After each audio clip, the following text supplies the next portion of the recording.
Periodisme adalah reaksi fisiologis organisme dengan panjang siang atau malam hari berupa respon perkembangan tanaman untuk panjang relatif periode terang dan periode gelap, dan hal ini berhubungan langsung dengan waktu baik periode terang dan periode gelap. Respon ini terjadi pada tumbuhan dan hewan.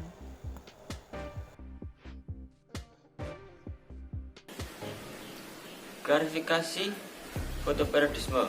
Nomor 1. Tumbuhan berhari pendek. Tumbuhan yang berbunga jika mendapatkan sinar kurang dari 12 jam. Contoh tumbuhan berhari pendek adalah krisan, jagung, kedelai, anggrek, dan bunga matahari seperti gambar berikut. Untuk nomor 2, tumbuhan berhari panjang. Tumbuhan yang berbunga jika mendapatkan sinar matahari lebih dari 12 jam, 14 jam sampai 16 jam. Contoh tumbuhan berhari panjang adalah kembang sepatu, bit gula, selada, dan tembakau seperti gambar berikut. Klasifikasi fotoperiodisme. Pertama, tumbuhan hari sedang. Tumbuhan hari sedang yaitu tumbuhan yang berbunga ketika terkena penyinaran selama 12 jam sehari. Berikut contoh dari tumbuhan hari sedang. Kedua yaitu tumbuhan hari netral, yaitu tumbuhan yang tidak responsif terhadap panjang hari untuk pembungaannya. Berikut contoh dan gambar tumbuhan hari netral.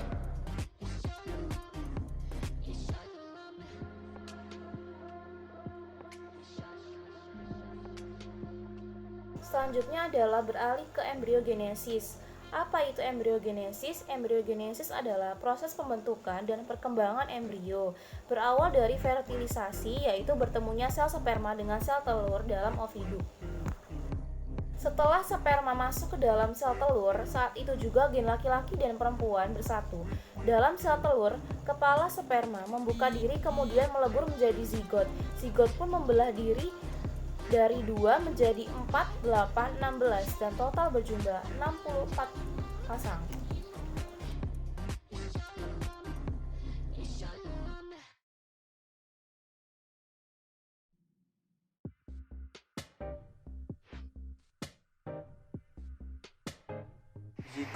Zigot adalah hasil pertemuan antara sel sperma dengan sel telur yang merupakan perkembangan sebelum embrio. Berikut gambarnya. 2. Morula. Pada fase ini zigot mengalami pembelahan. Pembelahan sel dimulai dari 1 menjadi 2, 2 menjadi 4, dan seterusnya. Pada saat pembelahan sel terjadi pembelahan yang tidak bersamaan. Pembelahan yang cepat terjadi pada bagian vertikal yang menjadi kutub fungsional dan atau kutub hewan dan kutub vegetatif. Antara dua kutub ini dibatasi oleh secara daerah sabit kelabu. Setelah pembelahan terjadi pada bagian vertikal, kemudian dilanjutkan dengan bagian horizontal yang membelah secara aktif sampai terbentuk 8 sel. Pembelahan sel berlanjut sampai terbentuk 16 sampai 64 sel. Embrio yang terdiri dari 16 sampai 64 sel inilah yang disebut morula. Blastula. Pada fase blastula terjadi pembagian sitoplasma ke dalam dua kutub yang dibentuk pada fase meruta. Konsentrasi sitoplasma pada kedua kutub tersebut berbeda. Pada kutub fungsional terdapat sitoplasma yang lebih sedikit dibandingkan dengan kutub vegetatif. Konsentrasi sitoplasma yang berbeda menentukan arah pertumbuhan dan perkembangan hewan selanjutnya. Pada fase ini, kutub fungsional dan kutub vegetatif telah selesai dibentuk. Hal ini ditandai dengan dibentuknya rongga di antara kedua kutub yang berisi caftan dan disebut blastosol. Embrio yang memiliki blastosol disebut blastula. Proses pembentukan blastosol disebut blastulasi. Terjadi fase blastula, selesai dilanjutkan dengan fase gastrula. Tahap gastrulasi, tahap pembentukan gastrula yang membentukkan 3 lapisan embrionik pada embrio. Lapisan embrionik merupakan lapisan lembaga yang akan berkembang menjadi organ-organ dalam embrio manusia. Gastrulasi ditandai dengan reorganisasi lapisan sel-sel pada tahap blastula. Sel-sel blastula akan melakukan pergerakan morfogenetik yang sedemikian rupa hingga memungkinkan sel-sel yang berjauhan pada tahap blastula menjadi sel-sel yang berdekatan pada tahap gastrulasi. Pergerakan sel-sel pada tahap ini diawali dengan gerakan invaginasi atau pelekukan ke dalam. Gerakan ini menyebabkan migrasi sel-sel yang awalnya terletak di luar menjadi tersusun di bagian dalam. Pergerakan sel-sel ini menyebabkan rongga blastosel menghilang, namun terbentuk rongga arkenteron. Setelah semua pada sel berhasil bermigrasi, terbentuk lubang saluran bekas titik invaginasi yang disebut dengan istilah blastopori. Selain gerakan invaginasi, sel-sel tahap blastula ini juga melakukan gerakan evaginasi, melakukan keluar, ingersi, migrasi sel, dan lainnya. Selanjutnya, sel-sel ini telah berhasil dan selesai dalam perjalanannya. Tahap gastrulasi ditandai dengan terbentuknya 3 lapisan embrionik yang akan menentukan nasib embrio tersebut. Masing-masing sel dalam tiap lapisan akan saling mengindukasi satu sama lain untuk perkembangan selanjutnya. Tiap sel akan menentukan takdirnya masing-masing. Oleh karena itu, pada tahapan ini bisa disebut dengan penentuan nasib. 3 lapisan embrionik ini ialah antara lain lapisan ektoderm, lapisan mesoderm, dan lapisan endoderm. Gambar gastrula.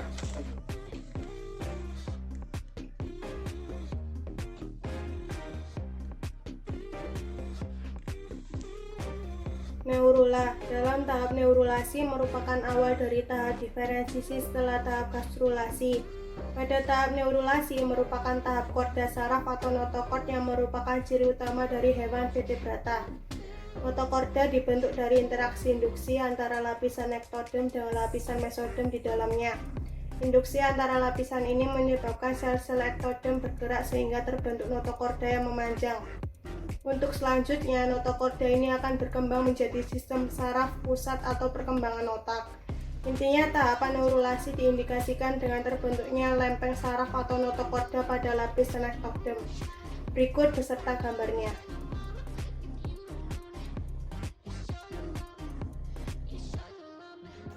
Organogenesis atau pembentukan organ. Embrio bergerak menuju dan melekat pada dinding, maka akan terjadilah proses pembentukan organ dan disebut dengan fetus atau janin.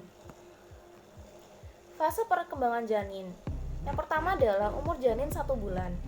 Bulan pertama sudah berbentuk organ-organ tubuh yang penting seperti jantung yang berbentuk pipa, sistem saraf pusat, otak yang berupa gumpalan darah, serta kulit. Embrio berukuran 0,6 cm. Umur janin 2 bulan. Bulan kedua, tangan dan kaki sudah berbentuk alat kelamin, bagian dalam, tulang rawan, kartilago.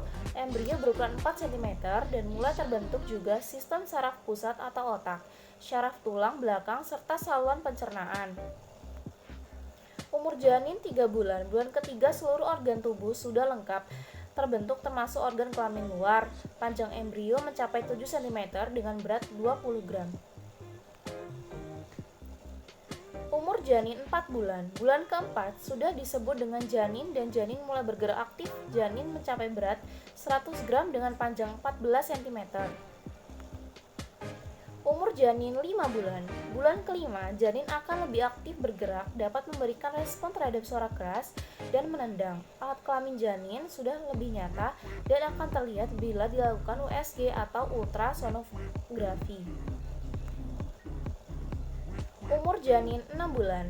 Bulan ke-6, janin sudah dapat bergerak lebih bebas dengan memutarkan badan atau posisi. Mulai terbentuk keriput pada kulit janin. Pada bulan ini juga sudah bisa membuka dan menutup kelopak dan juga sudah bisa mendengar suara-suara dari luar perut. Umur janin 7 bulan. Mulai sudah bisa merespon suara-suara yang didengarnya dari luar perut dan juga sudah bisa merasakan adanya cahaya pertumbuhan janin akan semakin berkembang, tubuhnya semakin besar. Umur janin 8 bulan, semakin banyak cadangan lemak dalam kulit janin sehingga kulit janin sudah tidak lagi terlihat keriput, sudah mulai berfungsi juga pendengaran dan penglihatan janin dengan baik, dan sistem tubuh lainnya juga sudah dapat berfungsi kecuali paru-paru. Semakin sempurna otak janin sehingga akan sering menendang. Umur janin 9 bulan, perkembangan paru-paru sudah dapat berfungsi dengan baik sehingga tubuhnya akan memutar dengan posisi kepala berada di bawah untuk menghadap jalannya lahir. Sehingga di bulan ini ibu hamil harus siapkan mental dan fisik untuk menghadapi persalinan yang semakin dekat. Sekian dari kelompok kami.